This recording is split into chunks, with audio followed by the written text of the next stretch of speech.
Hello, dear listener.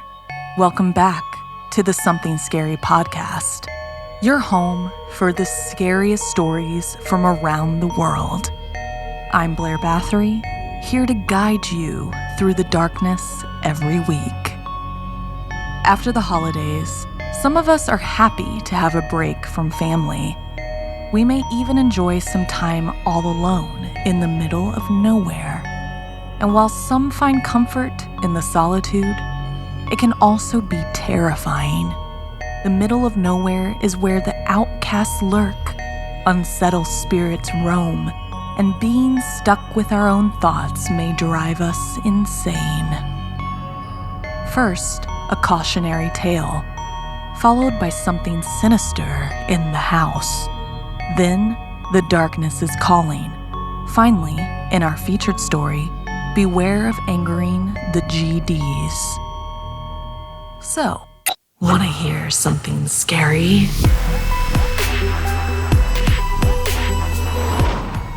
What lurks in the void? Humans have always told stories to entertain and sometimes warn of dangers. Urban legends often carry a warning, as in this retelling inspired by the popular story, The Boyfriend's Death, written by Janine Pipe. Emily smiled as she looked out of the car window. It was the oldest trick in the book. Take your date home the long way through the woods and mysteriously run out of gas. Pull over and pass the time waiting for a tow by making out. Bonus points were awarded as she was new in town and didn't really know where they were either. She gave Dustin a sideways glance, and sure enough, he was frowning at the fuel gauge, a look of faux surprise etched on his handsome face. The car started to sputter, and like clockwork, he pulled over, and there they were, stranded on a woody road in the dark and all alone. Totally in the middle of absolutely nowhere. Dustin looked over at her apologetically, and she started to laugh. I think I know your game, mister. After a short time, it started to rain, and without the engine to keep them warm, Emily got cold. Dustin admitted it had indeed been a ruse to get some alone time with her, and that he'd planned it so he could walk to the gas station and back in under an hour. He zipped up his windbreaker and pulled a rug out of the trunk. Stay here and stay warm, I'll be quick. He checked the clock on the dash. It's just after midnight. I'll be back before 1 a.m. Just don't get out of the car no matter what. Emily rolled her eyes and waved him goodbye. How dramatic. Of course she wasn't going to get out of the car. The rain would ruin her new perm. She lamented not putting her Walkman in her purse since she couldn't listen to the radio. Instead, she decided to close her eyes for a bit and rest while she waited. She woke up feeling groggy. Her neck was sore from her head having slumped forward in her sleep. She was disoriented for a moment before remembering she was in Dustin's car, waiting for him to return with some gas. She checked the clock on the dash and didn't like what she saw. It was a little after 3 a.m. He should have been back 2 hours ago. She was about to open the car door when she heard his voice in her mind. Don't get out of the car. Coupled with this strange noise that she now noticed, it almost sounded like something was tapping on the roof of the car. At first, she thought it was still raining, but she realized she could see clearly through the windshield, although that lay ahead was a vast expanse of darkness, the illumination from the crescent moon barely enough to see her hand in front of her face. She reasoned the only sensible thing to do, since she had no coat, no flashlight, and indeed no idea where she even was to just wait until sunrise. Another car was bound to come along and she could flag it down. And hopefully, Dustin would reappear way before that anyway. Somehow, she was able to doze off again, and this time when she woke, there really was a tapping. Only this time it was a cop knocking on her window. She opened the door and the cop pulled her out carefully, immediately wrapping her in a foil blanket and pulling her away from the car. "Are you okay, miss? Now listen very carefully. Keep following me over to the nice EMT, and whatever you do not look back. Okay, miss?" Emily nodded, frightened by the sight of the cops and the ambulance, wondering where the hell was Dustin. "Dustin!" Instinctively, unable to help herself despite the cop's warning, she turned back to the car. "No!" she screamed, falling to her knees. Now she knew what had been making the dripping noise onto the roof of the car. It hadn't been rain. It was blood. Blood dripping from Dustin's severed head, which was impaled on a low-hanging branch directly above the car. As the cop dragged her over to the EMTs, he listened to his radio. "Dispatch, we're calling officers back to base to assist for the search for a missing convicted serial killer with a penchant for decapitation who'd escaped the asylum behind those very woods." Now he could tell them he had a damn good idea where their suspect had been. Poor Dustin had simply chosen the wrong place to pretend to break down that evening and had paid the price with his life. Have you ever broken down in a car in the middle of nowhere? Did you stay with the car, or were you the one who had to go get help? What would you have done if you saw or heard something strange outside? Putting yourself first in the new year doesn't have to be challenging. Thanks to Talkspace, using Talkspace feels a little like having a mental health professional in your pocket. Talkspace offers therapy and psychiatry, and being able to reach out to my provider anytime, anywhere makes taking care of my mental health super simple. Working through things in therapy can be difficult at times, but connecting with my therapist is easy. Plus, you can get help with or without insurance. Most insured members only pay $25 of copay or less. Talkspace is a fraction of the cost of in-person therapy. Instead of waiting for an appointment, you can send unlimited messages to your therapist 24/7, and they'll engage with you 5 days a week. As a listener of this podcast, you'll get $100 off your first month with Talkspace when you go to Talkspace.com. And use code SCARY to match with a licensed therapist today. Go to Talkspace.com and use the code SCARY to get $100 off your first month and show your support for the show. That's SCARY and Talkspace.com. Just because you like to be alone doesn't mean that spirits or ghosts will respect your wishes. Like in this story inspired by Chantié M. Something happened when I was 13 years old. The memory is embedded so deeply in my brain, it feels like yesterday. I was a very antisocial child, preferring to be holed up in my bedroom alone rather than some forced social event. So when my family moved at the beginning of January to a newly developed area with many more kids, I was pissed off.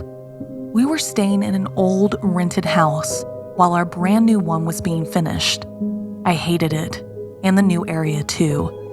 But a little while after we moved into the house, I discovered a new favorite spot: the basement. It was my little hideaway. I commandeered the entire space because it was made to feel like I was in the middle of nowhere. My mother hated it when I was down there. She would always ask me, "What do you find so intriguing about a creepy, unfinished, dark basement?" It was the silence I liked the most. It was mostly open, minus the little corners and the one very dark area underneath the staircase. In the very narrow hallway to get to the center of the basement, I would listen to music and dance, but soon enough, it became more than that. Every time I'd walk down the opening, I began to feel like something was behind me, almost as if it was dancing with me. but whenever I looked back, nothing was there. Suddenly, for the first time in a month, I had been living in that house with frequent visits to the basement. I no longer felt alone. There was a presence with me, although I didn't want it to be seen. I'd take a deep inhale, then it would be gone. Don't be a scaredy cat, I tell myself, but my gut knew there was someone or something there. After telling me dozens of times to stop tracking dust from the basement all over the house, my mother finally banned me from going down there. That same night, the strangest thing happened. I had a dream, but it felt so real, as if the thing from downstairs had made its way up to my room that I shared with my little sister. I lay there as something stood in the corner. I couldn't move or speak. All I could do was groan and struggle as if I was trapped, destined to just stare at the thing in the corner. I was fixated on it when I began to hear my mother's voice. Finally, I woke up to find my mother actually shouting, "She isn't breathing! She isn't breathing!" I looked at my little sister in shock. Her lips had turned blue. Her eyes were fixed in a dead stare on the same corner as mine that I was having in my dream. After performing CPR, my dad got her to breathe again. They took her directly to the hospital. After running tons of tests, the doctors couldn't find anything wrong. She appeared to be 100% healthy.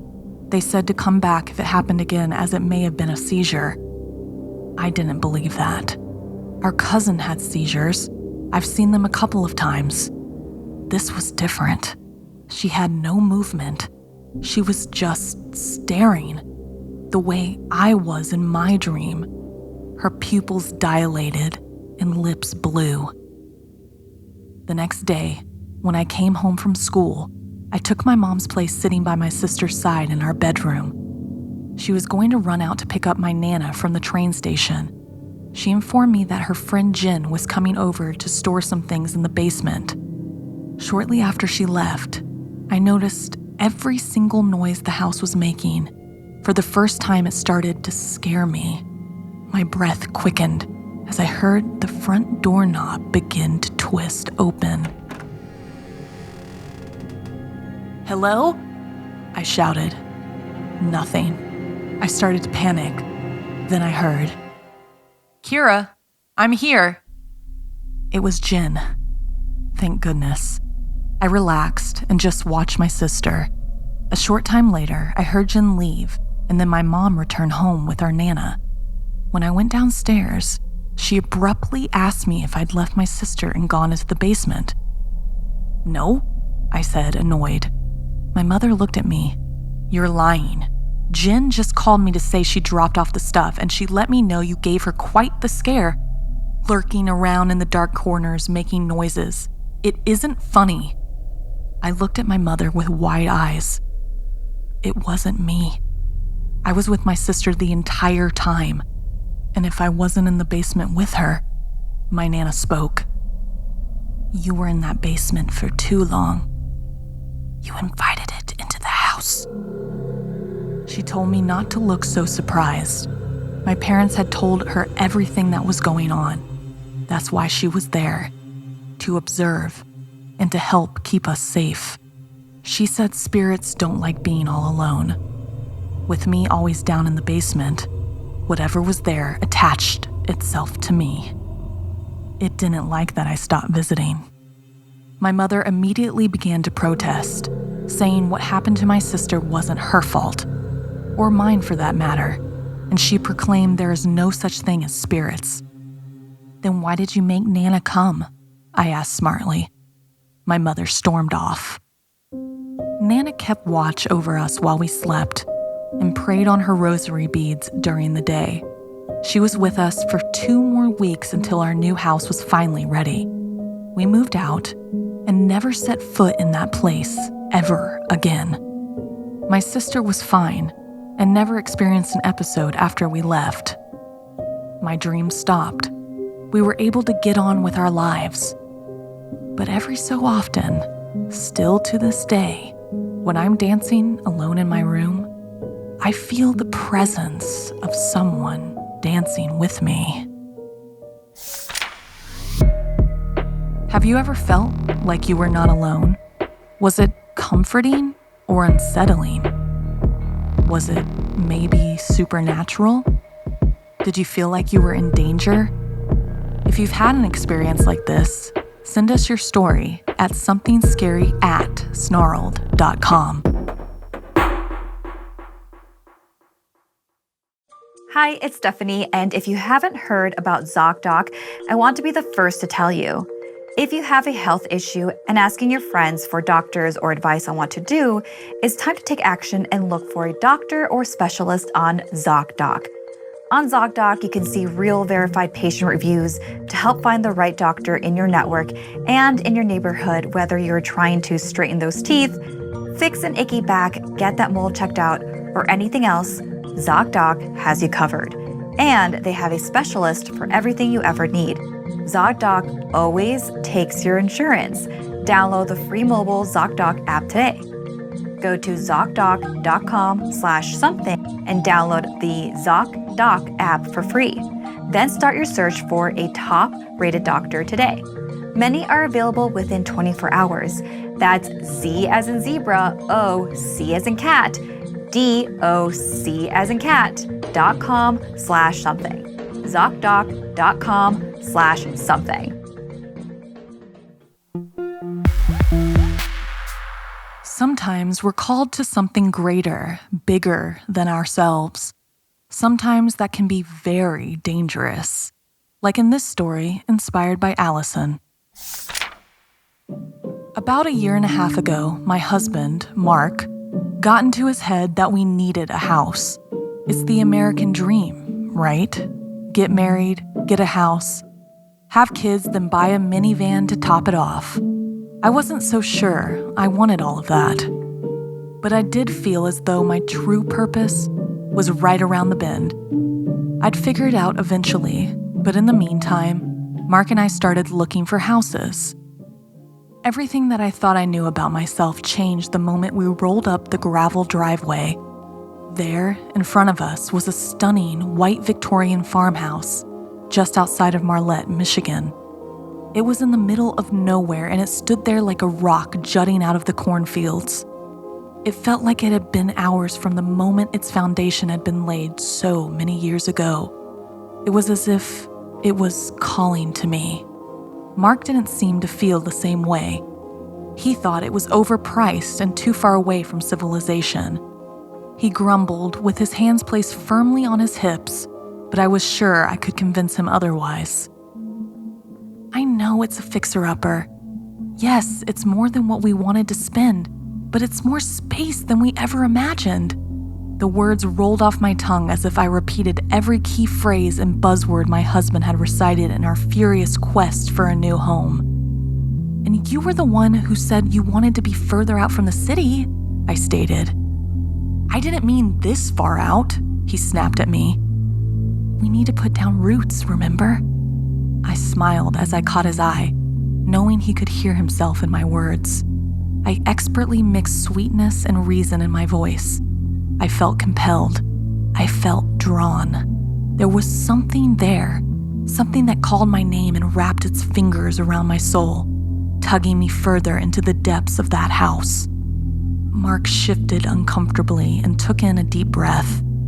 Doesn't this place feel a little creepy? Seems like something straight out of a gothic novel, he said. I told him to just think about it while I took another look around. I kissed him on the cheek and then left him with the realtor in the kitchen. The hallway twisted towards the front door, leading to a great expanse. It pulsed and breathed in and out. I knew my future. My purpose was in this house somewhere. All around me, maybe. It was as if I entered the most vivid dream as a feeling of wonder and weightlessness washed over me. I could see my hands before me and the scenery all around, yet my focus remained on the one undeniable urge to find and embrace what silently cried out my name and drew me closer.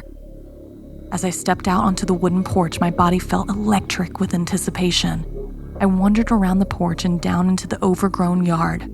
This place had gone long unattended. The weeds were up to my thighs, but I didn't mind. Instead, I continued to amble through the yard, brushing the wildflowers and reeds with my fingertips. I was being pulled, not dragged or forced, but drawn ever more powerfully as I rounded the corner of the house. There was little room between the unkempt bushes and the wooden planks of the house's exterior, but I trailed along in between regardless. Brambles snagged at my dress, scraping long trails of flesh away from the tender skin beneath. My flip-flop straps tangled with weeds and twigs until they simply popped off and fell away, leaving me barefoot as I steadily moved forward. A twisted and discarded stick on the distant ground punctured through the bottom of my right foot. Blood spurted from the wound, but I faltered for just a moment before continuing on. By then, pain was distant and inconsequential. My eyes slid along the smooth onyx sheen of the dark windows, one after another, so carefully placed in a row many, many years ago. I should have been afraid of the monster in the night. I knew so in some far-off place in my mind. Yet I wasn't frightened, not in the least. Surrendering to the pull was my purpose. Just as suddenly as I'd begun the journey, I knew I had arrived. It was the fourth window along the side of the farmhouse. There was a small bed, some chairs, and some lovely kitsch that had been placed by the realty company to make potential buyers feel at home there. But none of that mattered to me. No, I cared about the something else that coiled up inside there, something that was invisible, intangible, but more real than anything I'd ever experienced before. I drew in close, my breath fogging up the glass slightly. I placed both of my hands on the cool pane and peered inside, my soul rising upwards and in pressing against the window. My palms warmed slowly at first, then quickly, wonderfully, blessedly. I nearly squealed with glee as condensation slowly materialized around my fingers as the hands on the other side of the glass met my own. There. The hands were there. Fully lost inside my dream, I shifted my gaze from the place our hands met to the expanse between them, the void between two hands where the heart beats and the soul chippers. It pulled. I leaned in. "Come to me," I whispered. "I'm ready." Slowly, from the darkness it emerged, unfolding and blossoming as ink and water might. It was one with the shadows, but distinct in its existence. The eyes were vacant and empty. Black swaths of cloud, or perhaps spirit, swirled about its face, as if giving form to hair. Its body was immaterial, but feminine in nature, and I knew it so well. Its thoughts reached into my mind, expanding and stretching into the depths. We must have been mates for such a long time.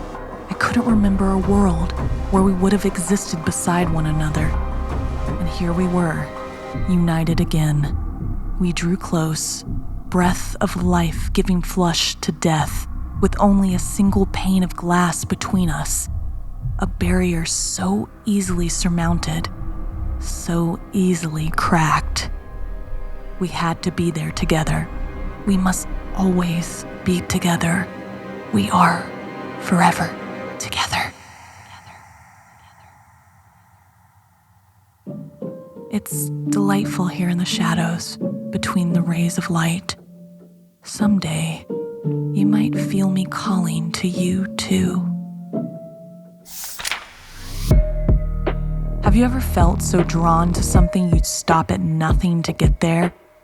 Did it make you feel good? Or did it make you feel dead inside?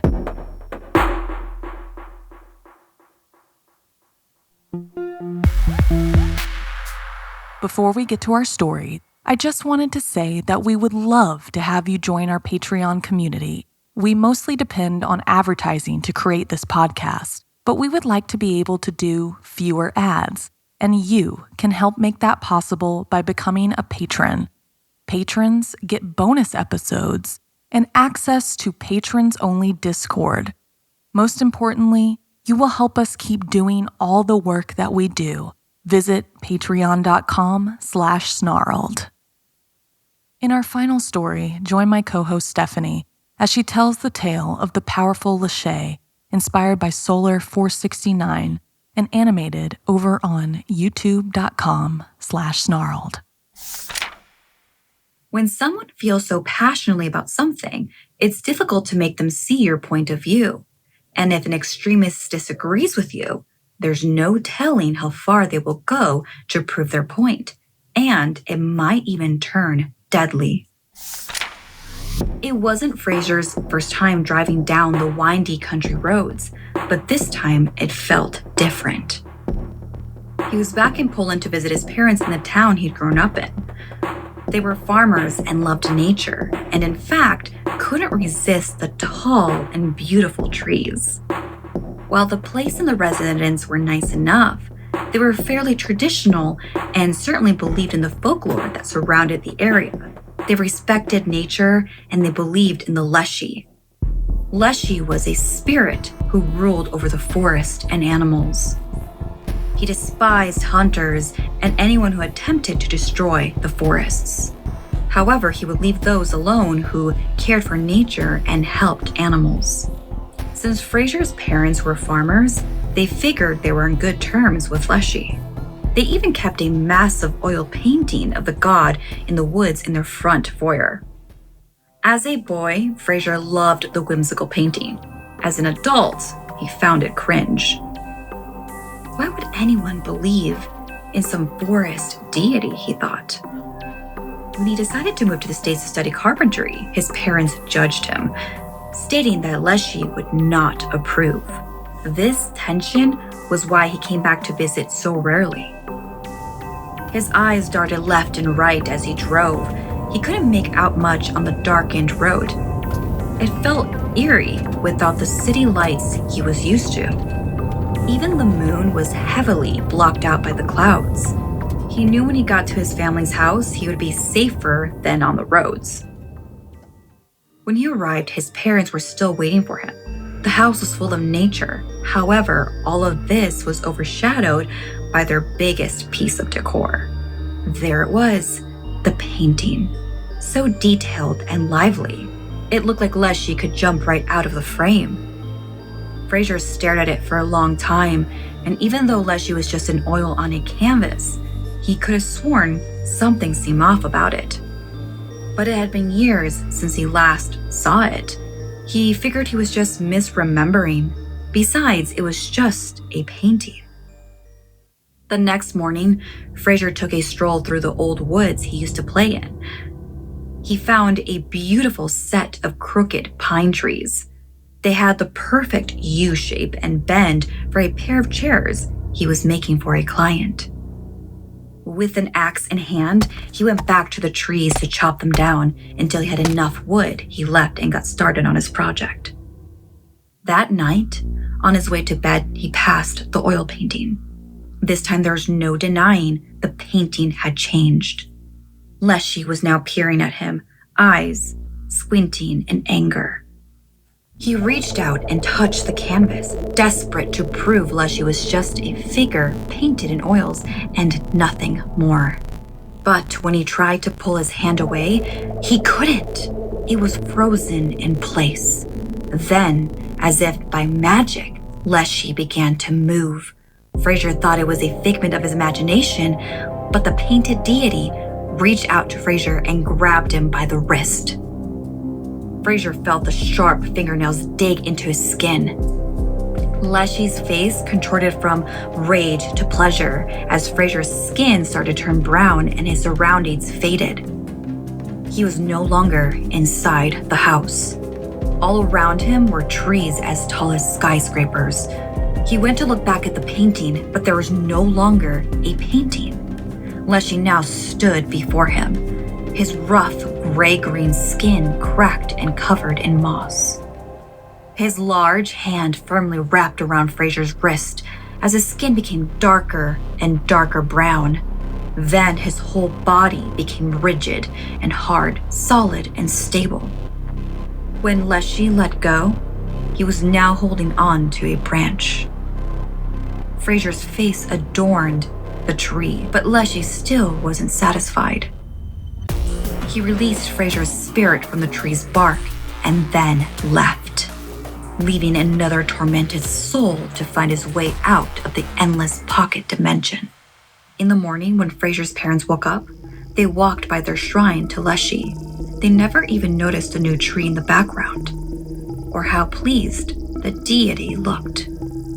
Fraser's soul was another addition to his ever-growing reminder to respect nature. If someone doesn't pay attention to the tale of Lushi, they might just be another soul waiting for their demise.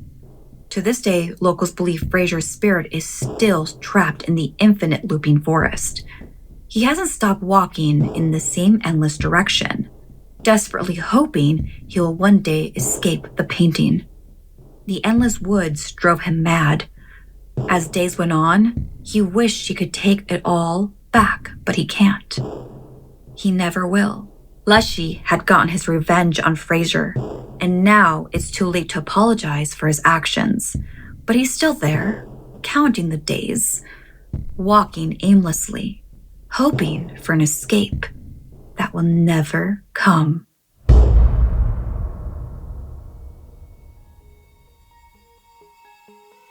This week's podcast stories were edited by Sarah Lukasiewicz, Janine Pipe, and Stephanie Strange. Narration by Blair Bathory and Stephanie Strange. Audio edited and mixed by Fitz Harris. Additional audio editing by Calvin Linderman. Art and graphics by Irma Richardson. Produced by Anna Villalobos. Executive produced by Gail Gilman. Music by Sapphire Sindalo and Calvin Linderman.